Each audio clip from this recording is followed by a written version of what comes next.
Composition tips for your O's still lives. Here we go. Rule of thirds, so key. Cut your composition into 3 like that and see what you can line up with them intersecting points. Where the flower, the top of the vase, okay, and maybe that reflection on the little goblet. That's just a point of interest. The L shape or the reverse L, quite often it's really nice to, especially for classic still lifes, put your composition into an L shape. Okay, so you've got a taller part and a longer part, like a lower part. And this is really pleasing for the eye. Have a play with that. You know, you might have some taller objects and some little fruits or some little gems or pearls or something that can kind of lead the eye.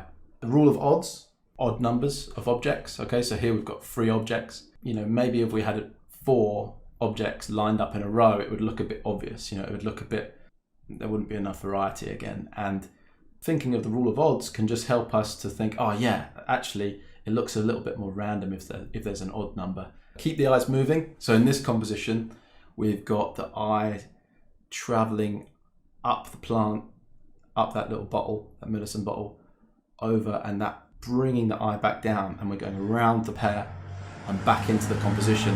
That space opening up between the fruits and really kind of pleasing, and the eye's got a route to move through. Things like knives and things cutting through the canvas can be really strong and really interesting for directing the eye. Create interest with shadows.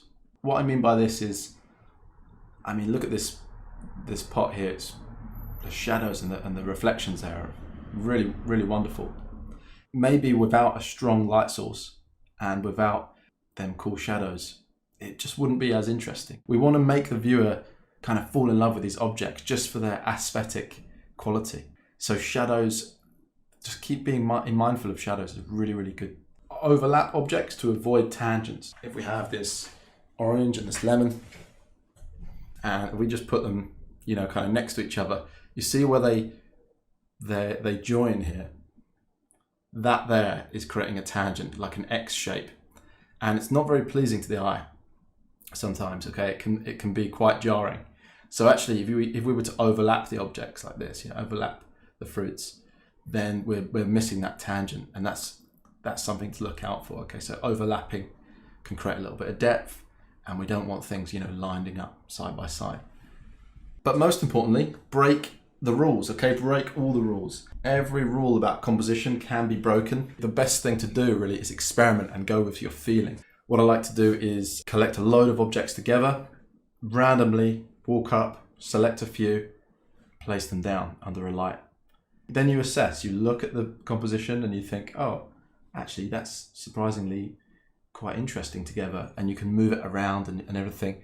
And I'm not necessarily thinking of the rules straight away. So here we've got Manet, and he's broken one of the rules, hasn't he? He's gone for 4 mandarin oranges, and he's broken the rule of odds. So but it's a fantastic painting and wonderful paint quality. So yeah, break all the rules.